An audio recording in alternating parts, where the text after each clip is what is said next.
London is a world in one city. More languages are spoken here than any other city on earth. It attracts more visitors than the capital of any other nation.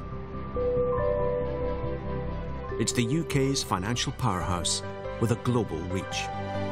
But it's a sector under pressure like never before. It's a city redolent of history, yet home to some of today's most innovative minds. This is one day in a city which takes the best from its past and turns it into a dynamic future.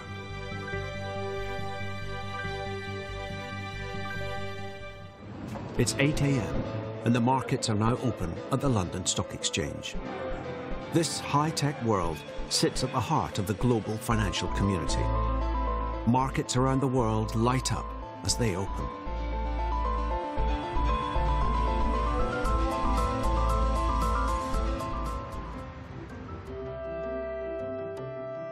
Innovate or die could be London's watchword, even in the most traditional of industries. In an elegant corner of London called Savile Row, it's still possible to find the hot shave, the tailored suit, and the bowler hat. My name is Paul Frierson. I earn my living as a coat maker. I call myself a tailor. Paul never tires either of his trade or of his city. London is the heart of my country. Every day, something new is happening. It's a lovely place to be. Wonderful museums, beautiful architecture, and very nice clothes.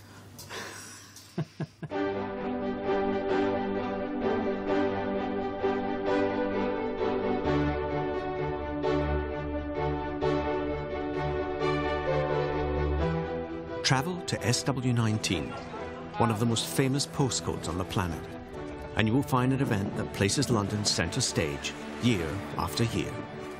For Roger Federer, the most successful tennis player in history, there is nowhere quite like Wimbledon.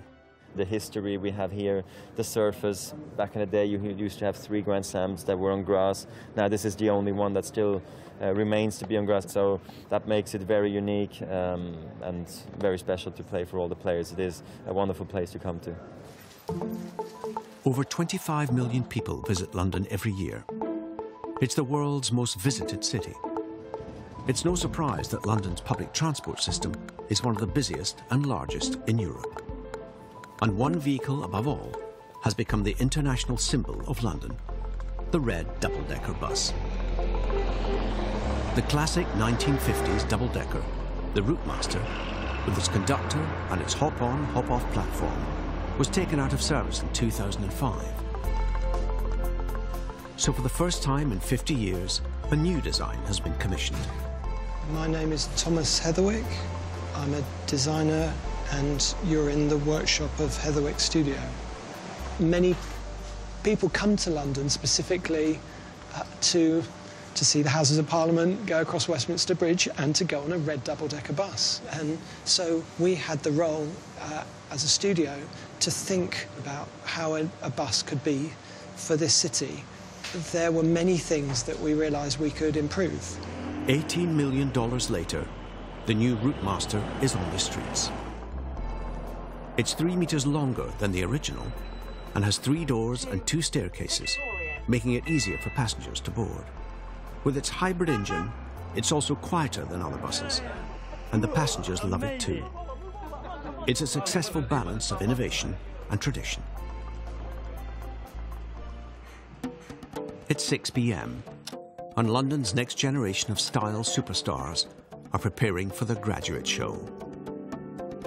Around 85% of the UK's fashion designers are based in London. It's an industry which contributes over $30 billion a year to the UK economy. From Savile Row to Carnaby Street and beyond, it's the energy of London itself that supplies the inspiration for this most dynamic of industries. As London's nightlife takes over, this feels like a city you can make in your own image.